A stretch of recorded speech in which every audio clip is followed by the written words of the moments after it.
just give a quick introduction to them, I just want to take a moment to set the context for not just why we're here in this session, but why we are coming together around this mission of counseling in every school.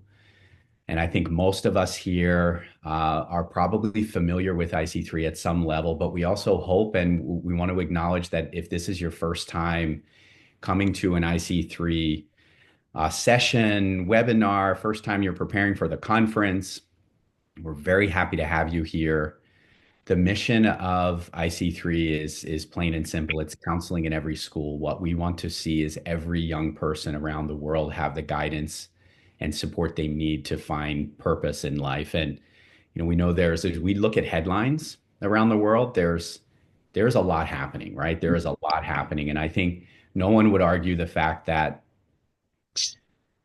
what we want to see is a world full of purposeful people, right? So that's really why we are here. So as you're preparing your session proposals and you're thinking about the overall theme that IC3 is dedicated in 2025, which is counseling as a culture, I want us to really think about that purpose and that mission of counseling in every school.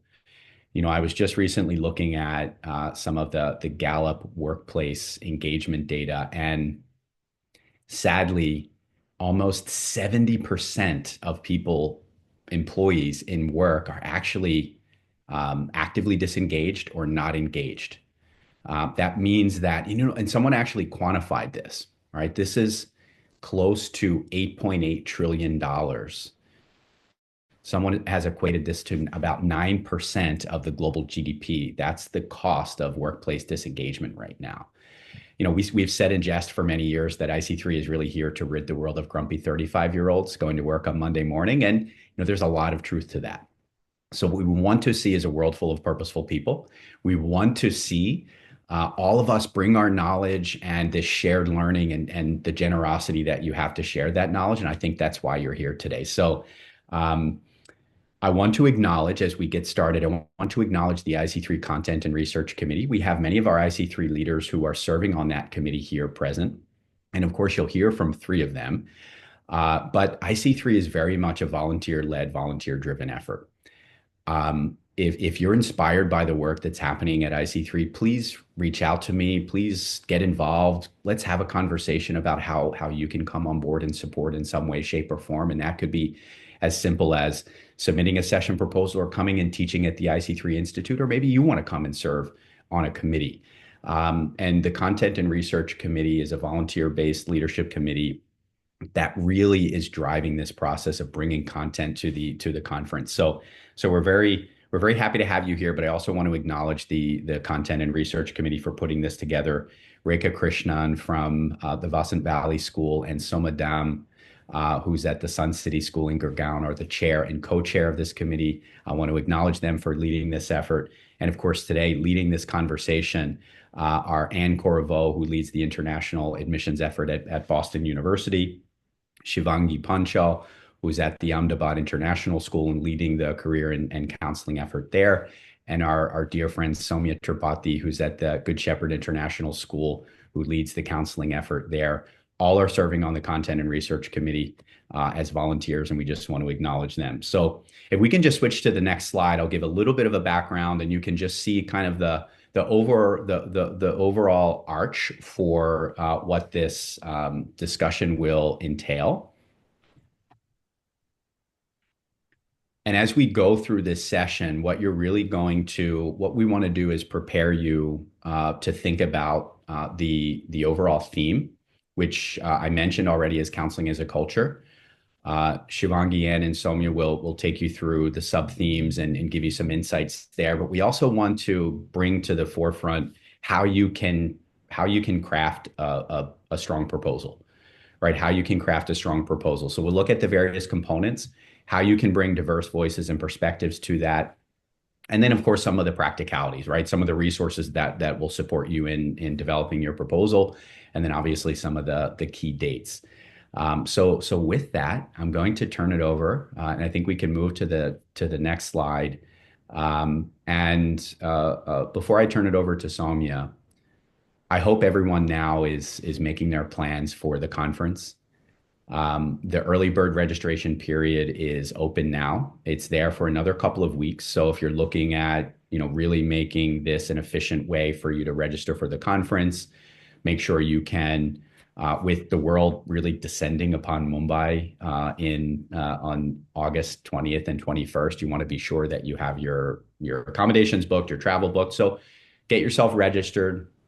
And then, of course, all the while, you can go ahead and you can submit those session proposals at the same time. And we'll get into some of the timeline and deadlines. But we really look forward to welcoming everyone here in person with us in Mumbai as we celebrate counseling. And with that, I know we have a lot to discuss. So I'm going to turn it over to our friend Saumya to take you through, and we'll kick it off with the theme. So Saumya, over to you. All right. Thank you. Thank you so much, Jim. Welcome, everyone, once again. Can we please have the next slide? And while the slides are getting moved, I request all of us to please mute ourselves. I think there's someone who's unmuted. Yeah, great. That's nice. Thank you once again. So talking about the sub-themes, talking about the themes, all of us are pretty well aware this year that this year we have a very, very all-encompassing theme for the IC3 for the conference that we are going to have. And talking about why is it so wholesome for me, I really was discussing this with Shivangi ma'am also yesterday, and we were saying that how beautifully we can bring in every single part of the school, the entire system into this particular theme. These four words really encompass everything. We are talking about career counseling as a culture in the entire school, whether it be teachers, whether it be students, whether it be parents, any of the other stakeholders that you're probably working with, any external agencies that you're working with, universities. All of us come in and have a role to play in this particular theme. So it's not just a one person's job. It can never be a single person's job, to be very honest. We've always been talking about, while we as career counselors go ahead and talk to students continuously about careers, subjects, integration, if it is not coming from the teacher in the class, probably this is just a one-sided effort. So consider that. If if walking on the corridor, the principal is just going ahead and talking to the student and asking about, hey, what's up, how are your applications going, or did you meet the counselor, or maybe are you facing any question around, say, a recent trend that has developed, or maybe a very open talk around the future of work report that World Economic Forum releases. We all belong to schools where we are going ahead and having a lot of internal how should I say, professional development happening, or maybe even external professional development happening. We consciously make a lot of effort to keep ourselves updated. So how is it that the school is wanting to integrate these things into its everyday culture? How are the students getting driven from their peers, from their teachers, from their mentors, their parents, and everyone else that they're getting, into in any sort of conversation with or are learning from? This, having said all of this, this is not a one-day process. There are quite a few of us for whose schools this might already be a culture, and we are very successfully doing it. For quite a few of us, we haven't even taken the first step. What I have noticed when I am trying to do this in my schools and the other schools I've worked with is that even if I'm doing it consciously, it'll take me a good 2-3 years to integrate a culture around it, to have everyone speak the same language around it. And if I'm doing unconsciously, it could take a little more time, or maybe it could just happen more intuitively, more beautifully throughout the system. Also depends upon how much of openness is there in communication, in exchange of ideas, and learning overall. So to kind of make it a little easier for everyone to understand who's planning to submit a proposal, what we've done again this year is that we've come up with 3 sub-themes, rather 6 sub-themes. 3 of us I'll be taking you through. The next 3 will be taken up by Anne. The very first one, and the very, I should say, that's the hot topic, not just for career counselors, it's a hot topic for everybody, not just people in education. It's for people in the industry, it's for people in the corporates, for people, anyone who's working in any sort of competence. This is something that is very important for all of us to know. We are talking about AI. And while we are talking about AI, while we are talking about the future of work, let me be very honest. As an educator, I don't know what kind of jobs my children will land into. And I think all of us will agree about this. When I was in school, I never knew career counseling is a job role. This technically is my third career option.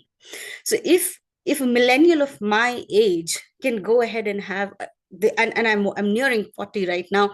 So this is my third career option. So 20-25 more years of work that I have for myself, probably I'll change one more or two more.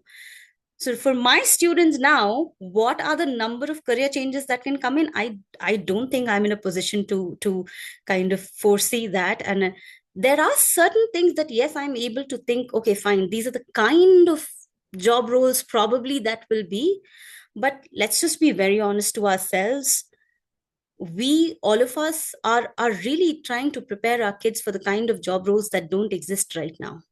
So all we can actually do is talk to them about skills and talk to them what are the kind of skills that will stay with them and will make them more resilient. So that is one thing that I really think could be one of the things that we can talk when we are together in Mumbai during the conference. That's one. When we're talking about those 21st century skills of adaptability, creativity, interdisciplinary skills, we are also having to tell them, and in a very very clear tone, we need to go ahead and discuss this and tell them in very precise way, because what really happens is that there's a lot of crowd that is talking to them about you need to be adaptable, you need to be creative, but nobody is telling them how is this skill actually going to be used in the workforce that is to come.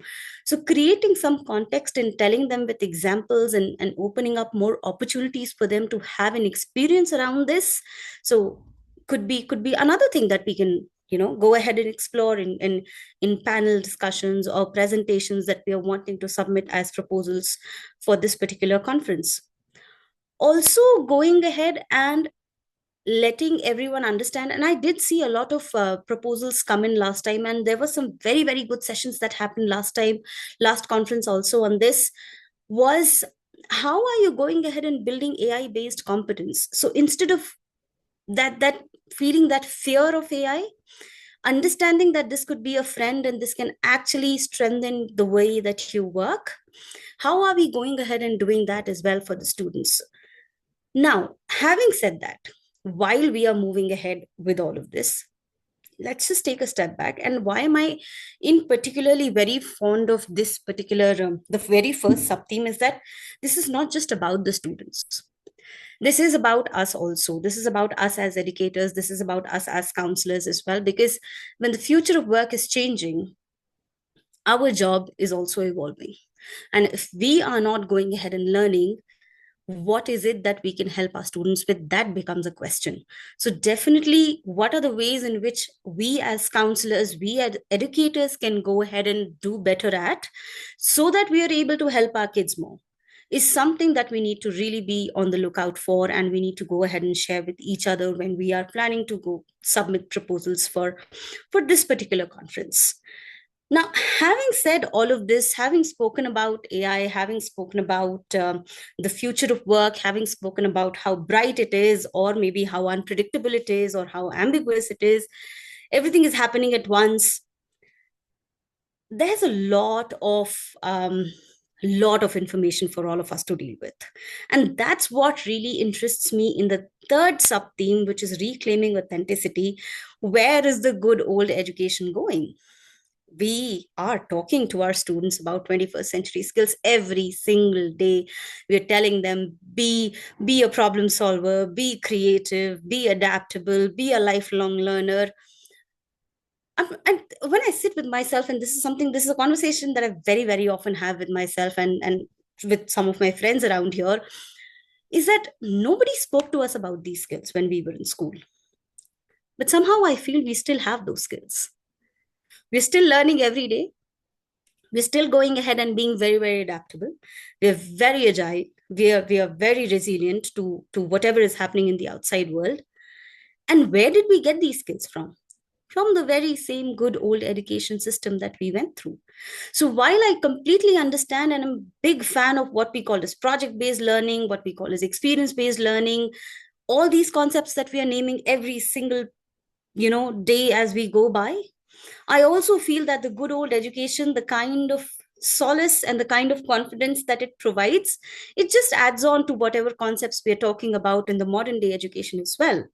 So while the face of education is changing every single day, how is it that the older practices are also going to be complementing the newer practices? That's a very, very important thing, because we end up telling the student, okay, you can learn outside the classroom, but in the end, let's be very, very sure of the fact that we still have to make them write exams, get their scores. That's a basic, and that's not going anywhere, at least not in the next 5 6 years. I mean, I'm yet to see universities that will very confidently come up to us and say, okay, fine, we'll not look at the scores. Just give me your CV, let me see your experience. So while I'll really welcome that, but I am also looking at,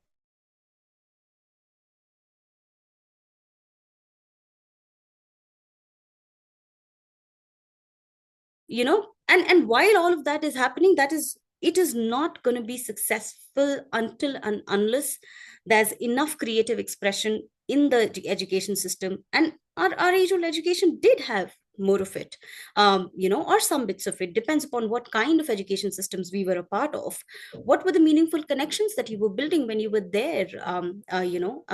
Also with respect to the fact of, while I'm talking about externalizing things, I'm also wanting to put equal impact emphasis on the fact that how much of internalization of all of these smaller skills and goals have happened. That means, what is your self-awareness looking like? While you're talking about, I want to do this, I want to do this, I want to do this, are you even aware of the fact that there has to be, things have to come in a tandem? There are a lot of external things that you're wanting to achieve. Internally, what are the skills?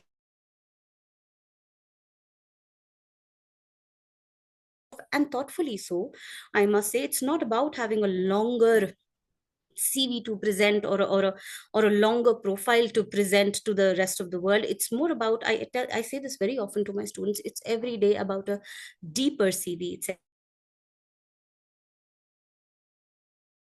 the rest of the world after your school. It could be a university that you step into, it could be a job that you step into, it could be a vocational course that you step into. It doesn't really matter. What really matters is how dedicated and how self-aware are you when you are doing this thing. So when we are talking about reclaiming authenticity, we are definitely going ahead and wanting to take a step back, appreciate the good old education, and see what are the challenges that we might face if we completely go ahead and say that, okay, fine, this is something that we can do without, which I don't see happening in the near future at all. Now, coming to the one that just cannot be done away with, the well-being and the consciousness. I was reading the IC3 report on student suicides that was released last year, and to my shock, and I did it for this particular webinar only, I had not done it, and I was really shocked when I read, out of the total suicides happening in India, 7.6% are student suicides. That means a 14, 15, 16-year old is having the courage to take his or her own life just because either there's lack of guidance, or there's just simply no understanding of whatever is happening in the rest of the world, and nobody is able to gauge whatever the child is going through, which is a very, very sad reality. If we are looking at this much number, and on the lighter side, when Jim started to talk about grumpy 35-year-olds going to work every Monday morning, the one thing that I always tell my, and this is one phrase that I heard from Ganesh when I first became a part of the content and research committee at IC3. One thing that I judged my job role on: am I a 35-year-old grumpy middle-aged person who's going to school every Monday morning? Thankfully, I'm not. So, so I think that became my benchmark. So, how conscious am I? Similarly, I mean, I'm picking up from where I was talking about reclaiming authenticity, and I'm trying to give some context here about this particular theme, where I'm saying that getting into university, going ahead and having a job role, taking up your parents' business, getting into a profession should not cause a mental health crisis. Every other day, we go ahead and read WHO reports talking about the fact that the next big pandemic is mental health. But come on, if you're talking about this every single day, and if we go ahead and look at the number of students who are a part of it, that is very scary. And if this kind of a mindset comes into the workforce, imagine the kind of workforce that we'll have. So, probably working on the students' emotional intelligence becomes very, very important.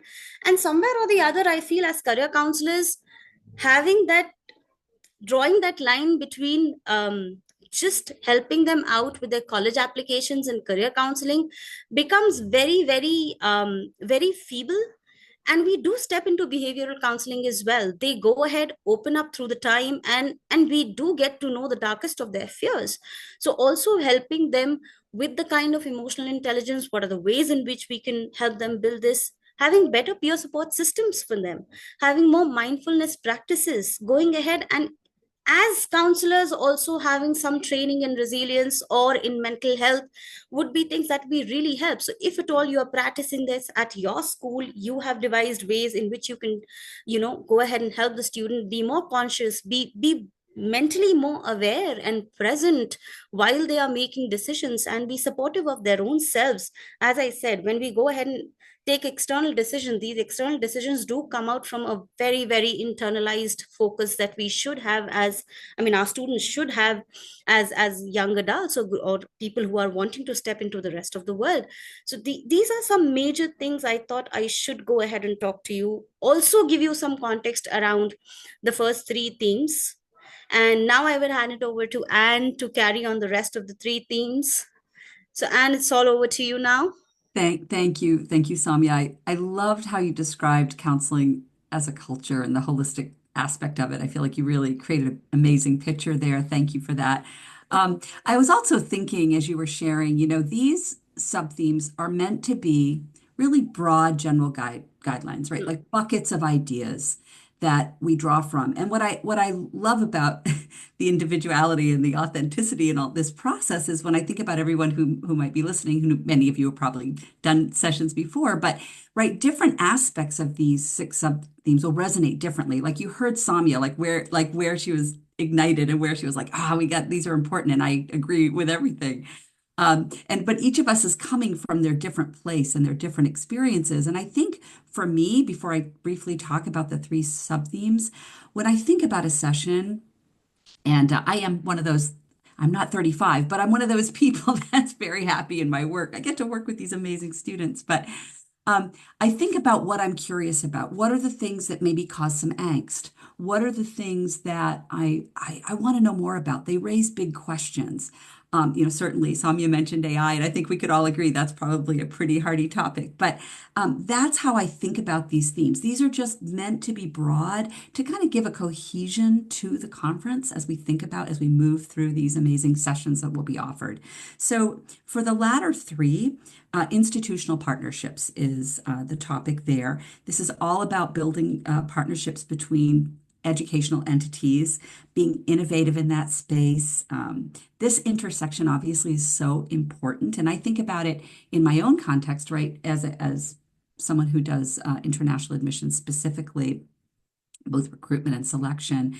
And I think about it at the granular level with my colleagues on this webinar who I intersect with, very often. But I also think of it sort of as an institutional, kind of those broader partnerships that are so critical, especially, as Saumya alluded to, in this changing dynamic, this changing world of like student migration and student pipelines and what that means in the bigger picture. And that's my perspective on these sub-themes. And I welcome, in the chat, what are you thinking? What's ignited for you in these sub-themes? So the ultimate goal for obviously partnerships has to be the enhancing student success. It's something we measure and study all the time. So that's an important consideration, I think, in that sub-theme. The next one, best practices. When I think about the latter two here, I think about There's a lot of overlap, I think, in some ways between them, particularly as it involves values, because ethics values. But in best practices, that's looking at current trends. That's another piece that I'm always interested in, always ignites a lot in me. You know, what's happening? How do you predict? Right?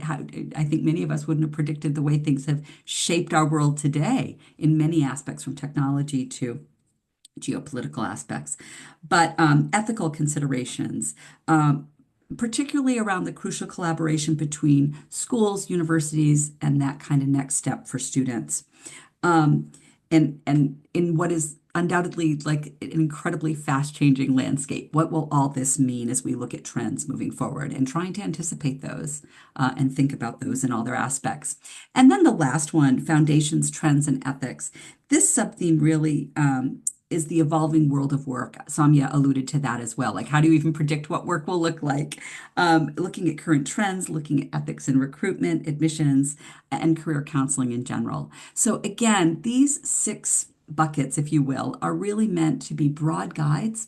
And what resonates for you today will change, will morph. Somebody else might ignite something. I hope in the chat, you guys are building ideas already of things that you really are curious about, that have sort of been like that little like needle of disturbance where you're like, wait, this little cog in the wheel seems clunky. I think this is something we should talk about from an operational aspect or from a way things are integrated, whatever that looks like for you. I challenge all of us, I think, to reflect on that as we think about contributing our knowledge. And don't let your years in any way have you be reticent from doing that, because all these voices are critical to our work moving forward. Thanks.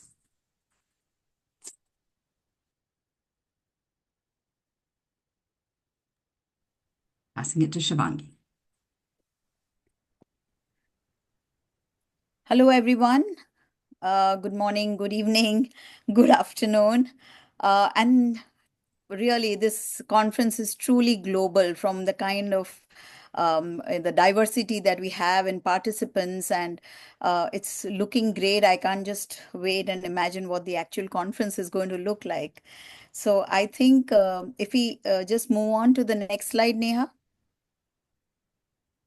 Okay, so my session is going to be on giving you a little demo on how to reach where you have to submit that proposal and make it truly dynamic. So we'll talk about the session title, the brief, the sub-themes are already talked about, the target audience, and the session format. So now we'll go on to the website so that you have an idea as to where to navigate, because I remember that when I had to submit, I was like, okay, where is this section of where you have to submit it? And sometimes in the big scheme of things, we miss out and we forget and we don't look deeply. So I just wanted you to see that. So can we go to the website, please?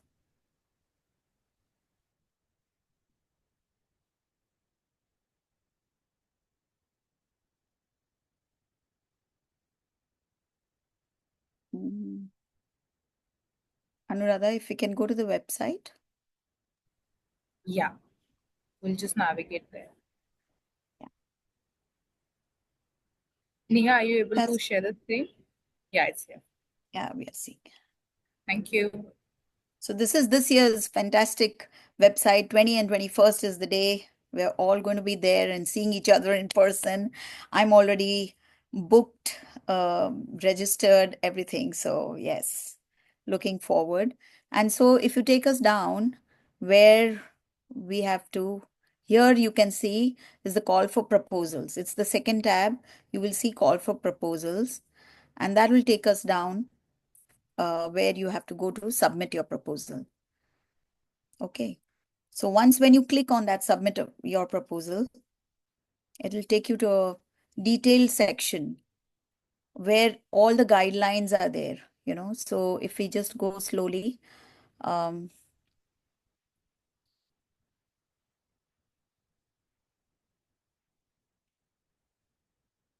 know, it'll tell you, you know, what will be there in the session title, and you know, what is required about, you know, the format, and the speakers. So yes, about the session format, right?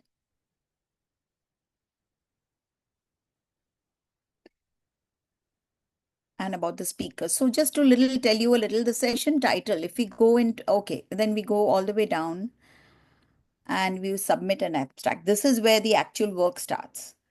So after you submit abstract, click on that, please. Yes, you have to create your account.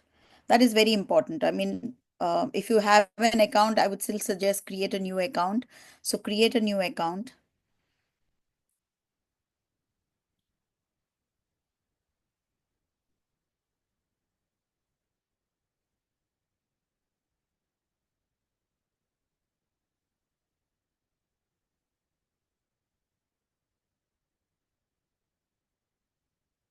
And I know for sometimes, you get bored in trying to do these things, but once it's done, this is the account that will help you with everything in the conference. It will get all the updates on this. All the emails will be sent on this. Even when we get our apps, once we register, they're also on this account. So it is useful, even if it'll take 2 minutes, you just get on to it. It'll kind of make your life much easier.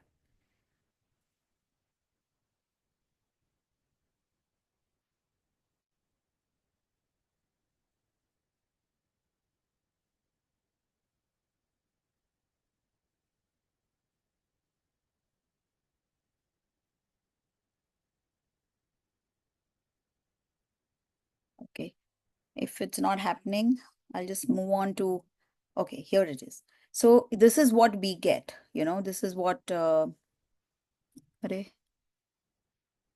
what is, so if, I'm sorry, all these are little technical glitches which will happen, but yeah, despite everything.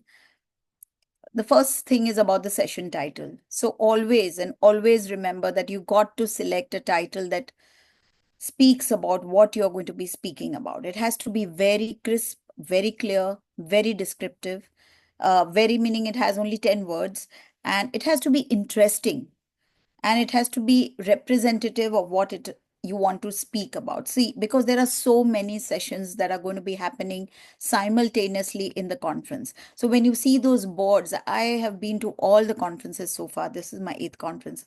And I'm like wondering, always that even though I know what the session brief is also there, but you always, if that first line doesn't catch you, then you don't enter that room. So always make sure that your title is very, very clear and very, very neat and simple in what you want to say and share with the audience. So here. So this is what it says about your session proposal. It says 10 words, right? And then the next is about the description. Okay. So that has got about something. You have to be very, very clear in your description also about the objectives. What kind of takeaways you want, what is the message that you want to give in that brief. That is the bulk of the proposal. There has to be clarity in this part that you're talking about. Never mind if you think that only you are talking about this and nobody else is talking about it, or this means and matters only to you and your school. Because, as we said, this theme is such a wonderful theme, it'll encompass everything. And if there is a problem in connecting it to any sub theme, we will get back to you. So don't worry on that part. Okay, so can we go down?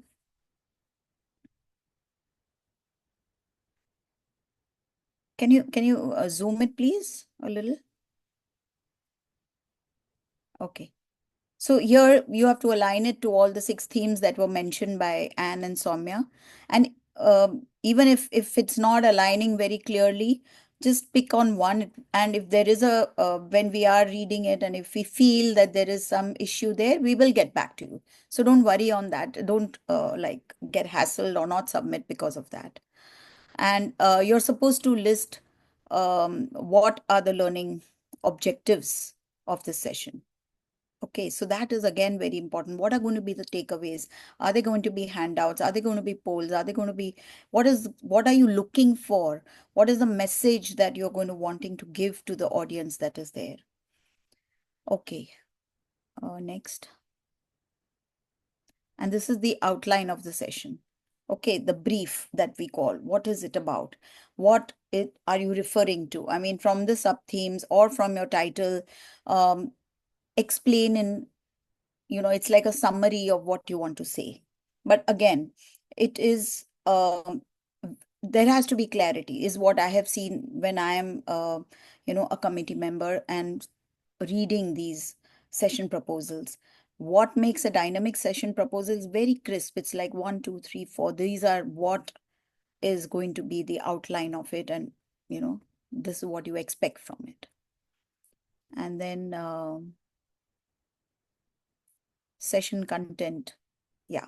So it's introductory, intermediate, and advanced. At what stage do you want, is it just an introduction level? So maybe foundations, ethics, things like that could be introduction level. Advanced level could be institutional partnerships or, future of work. And the intermediate level could be everything, everything in between. This is just an example. Of course, there are levels of advanced and intermediate in all the 6 themes, but um, you could think about it. There are beginners, people who are coming here attending for the first time. So what are we doing for them? Are you having something that you felt was very basic as a counselor, which nobody told you? You can make a session proposal on that and then present it. So it could be very basic. The format. What is the format that you want to present in? Is it about some research you've done, some findings, some processes, some kind of some research that you've done in that field? Then you could go in for the presentation format. Otherwise, and that presentation format, you need to have at least 3 people, maybe 2 plus 1 moderator, just to have that diversity and different perspectives on the presentation part. The second format is the panel discussion, where normally that is very popular because you have different people from across the globe and from across institutes that are presenting, and you are discussing, and there is a moderator there. So again, there is a moderator and a minimum of 3 people should be there as a panel discussion. So you need to be clear on that. And if there is any other style that you're looking at, a table style or just a speaker style, then you can put in there and put an explanation there in others. Now, moving on to additional details. Yeah, who is your audience? That is one thing that is very, very, very important. Who is going to benefit from your session? And it is best if, for me, and as a counselor, as a person who is presented and who's also been rejected all the time, that we also get rejected. So mind you, the committee also gets rejected. Their session proposals also can get rejected. So don't be disheartened. Just submit something that you are really passionate about with somebody who is as passionate about it and can add value.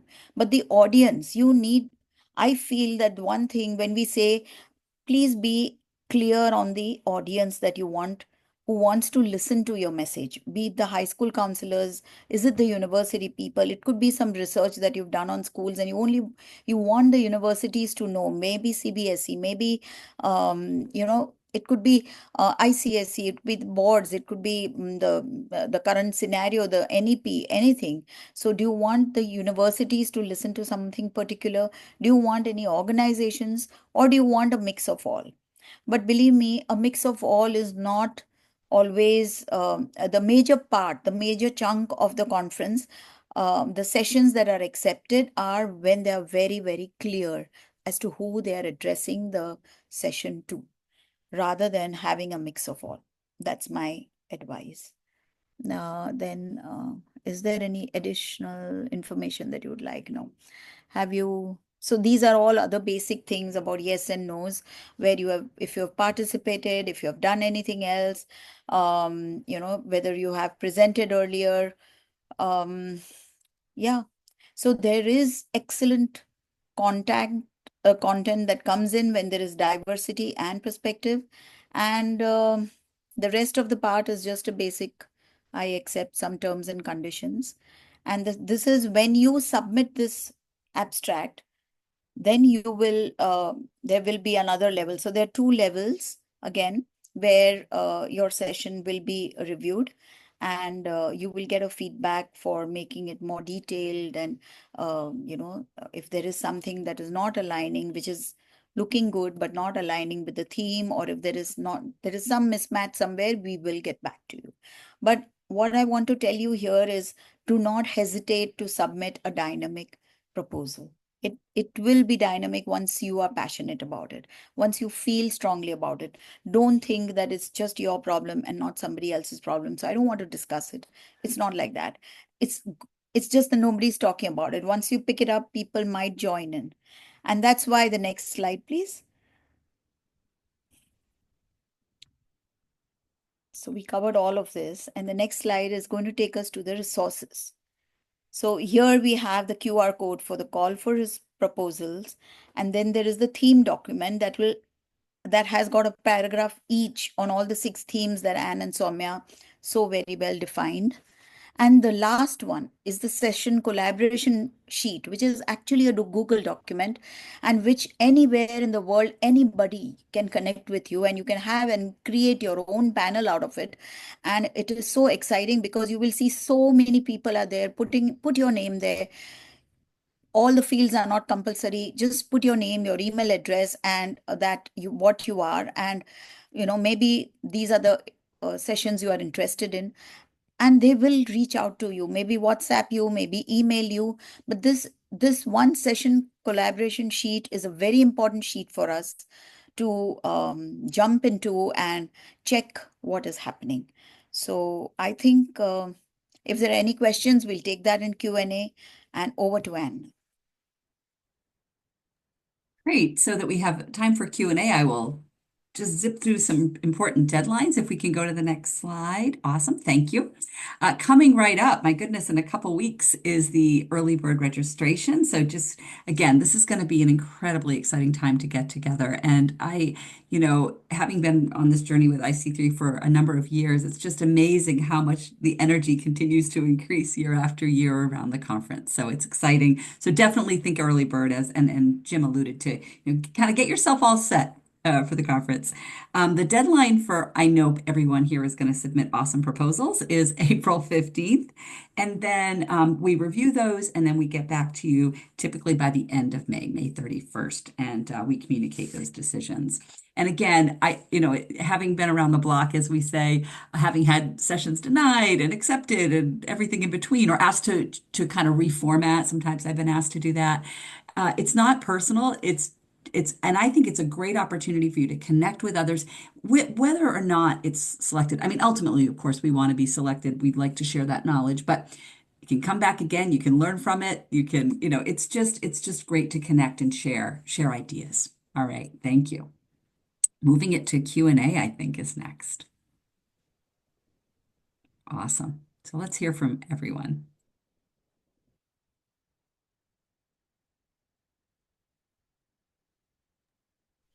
Absolutely. I was going through the chat, and some very, very interesting questions have come in, and people are really excited is what I see.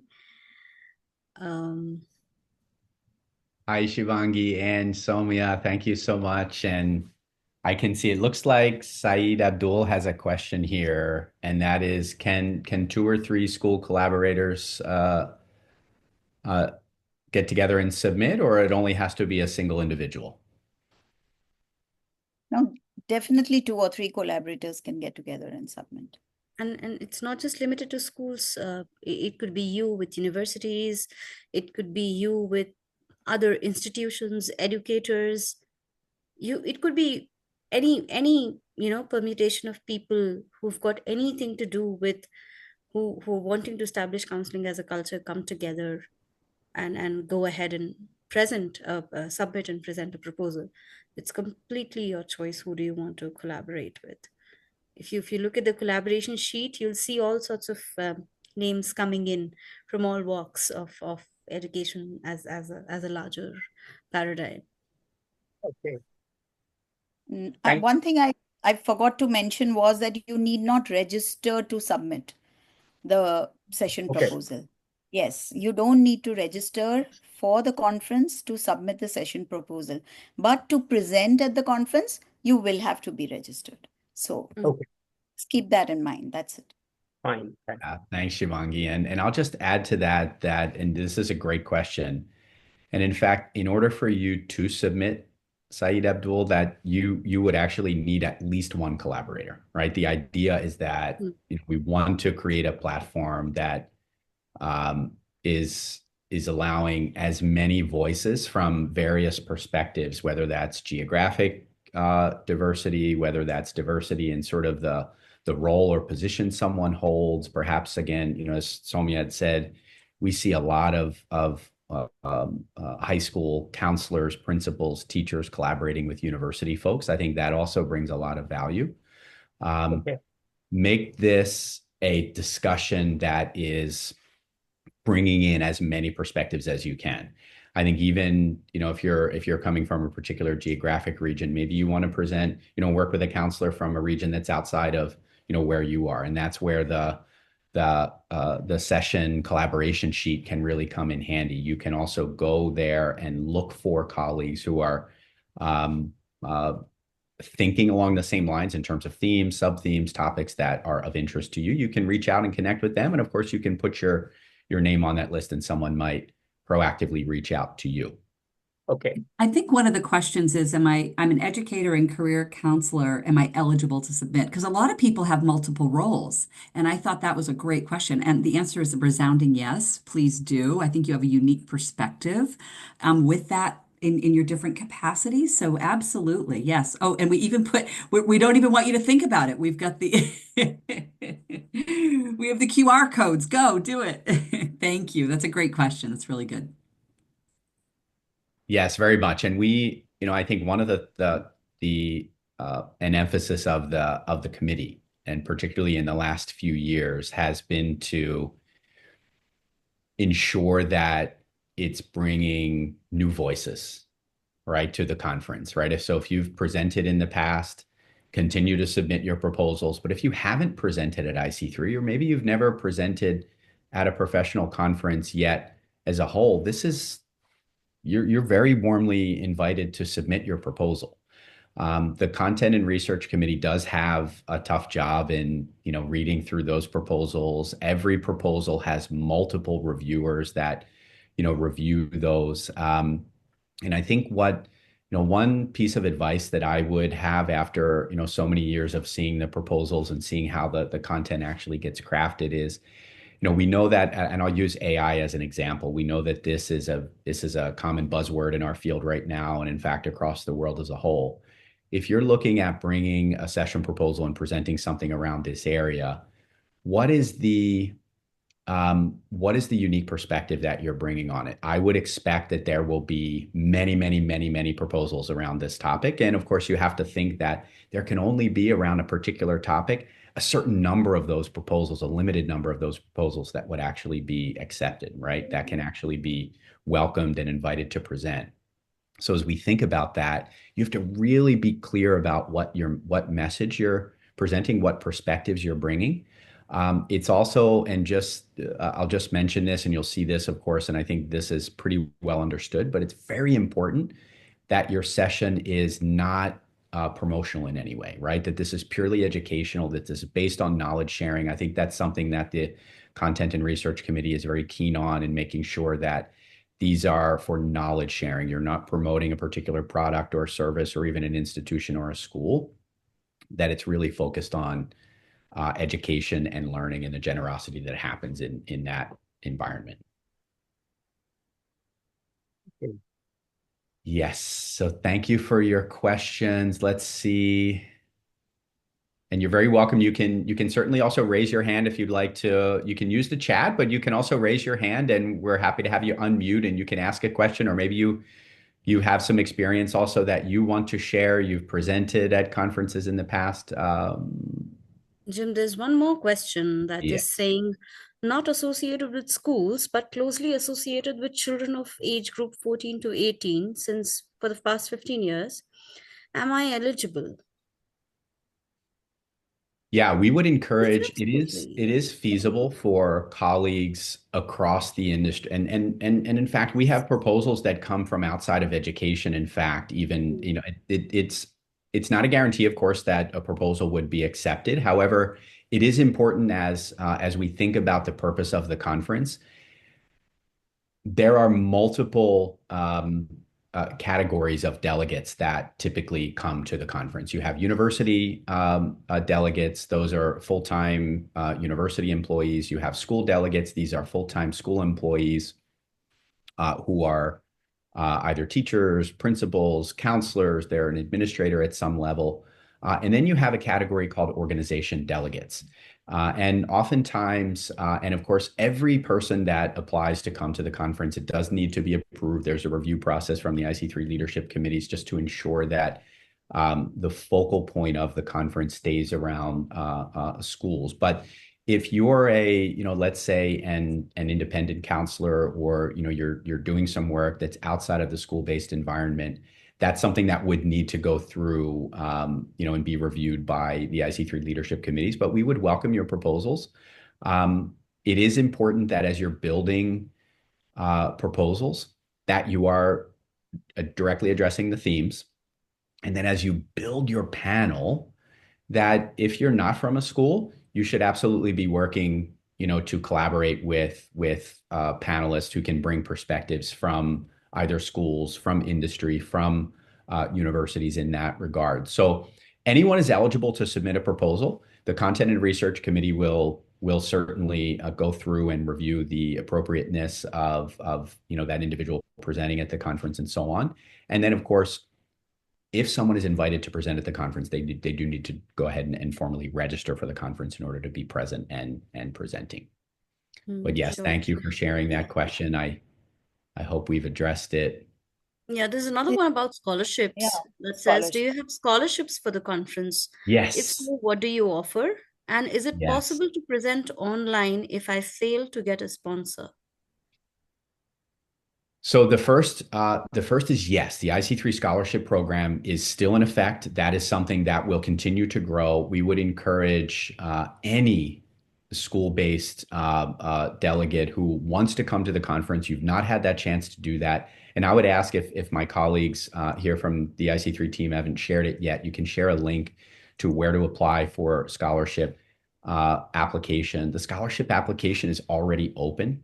So we would really encourage you, anyone, if your school does not have a professional development budget, they don't have the ability to support you in travel or in registering for conferences, please do apply for the scholarship. The Inclusion, Diversity, and Scholarship Committee is really the one that oversees that process, and we will create as much access as we possibly can for school delegates who are deserving and want to come to the conference and haven't had the chance to do that. Of course, there is a limited funding in terms of supporting travel, but we do our best to really go above and beyond. And we know that many of the host schools in Mumbai will actually be welcoming many scholars from around the world and providing accommodations and supporting them with local transportation and all of those pieces. So that's really important. In terms of presenting itself, there is no hybrid component. There is no virtual component for the 2025 conference. So in order to present, you must be in person at the conference. So that's very clear now.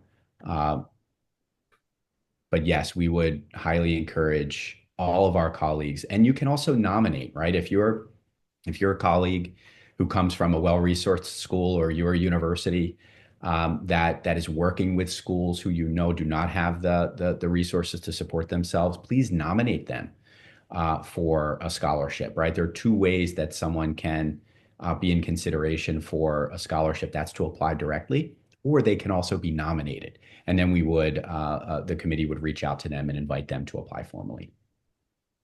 Yeah. Another one, which is saying, I'm a principal of the CBSE school and a freelancer and a trainer. I want to do the IC3 courses. I attended the Delhi conference. So absolutely, sir, you can do that. All the information is available on the website.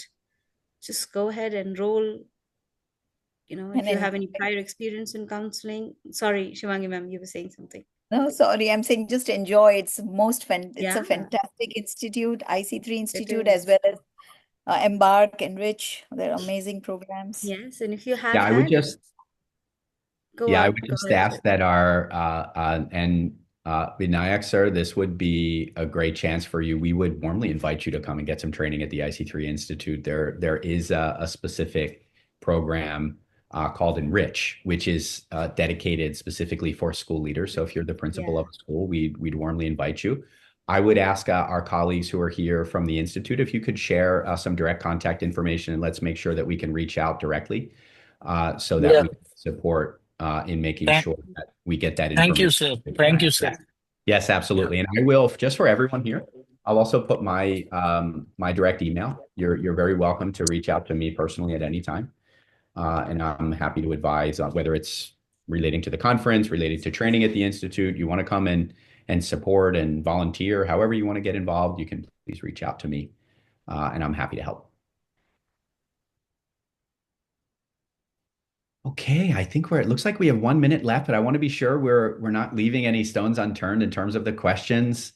I'm not seeing any other questions that have not yet been addressed in the chat, but please raise your hand if you have a question that is there, we haven't addressed, we're happy to do that. Now is a good time. You can just raise your hand, you can unmute, or you can use the chat. We just have about 30 seconds left in this call, but while that's happening, just I want to say a huge thank you to Anne, to Saumya, and to Shivangi for preparing for this, for leading this, and we know that the Content and Research Committee puts its heart and soul into bringing the best possible content to you at the conference, and we look forward to receiving all of your proposals. And sure, if you have a question in the meantime, you can please reach out to us, and we'll make sure that gets addressed. Do utilize the resources that are here for you.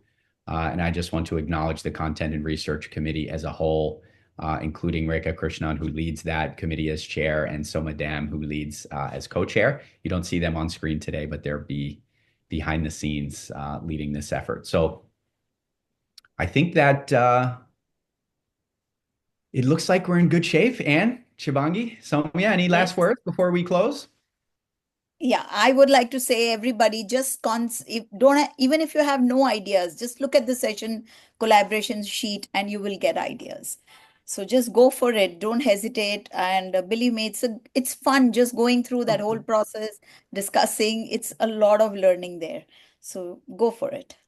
Absolutely. And I just sent my big thank you to everyone. We're in this together. We grow together. We learn together. Let's all do this knowledge share in the IC3 conference. True, absolutely, absolutely. Also, because we don't have a CBSE or IB telling us do this and don't do this. We just learn from each other. So just keep learning from each other. That's the entire aim. Beautiful sentiments. Thank you so much, Saumya. Thanks, Anne. Thanks, Shivangi. Thank you, everyone, for being here and dedicating the time out of your busy schedules. We'll look forward to seeing you in Mumbai. We'll look forward to receiving your proposals. All the best, everyone. Take care. Thank you. Thank you. Bye. Thank you, sir. Bye-bye. Thank you Thank you. so much. Bye. Thank you so Thank you, much. Jim. Thank you, everyone. All the Bye. best. Thank you so much. Thank you Thank you so so much much, for a Jim. wonderful session. Thank Thank you. you. Thank you.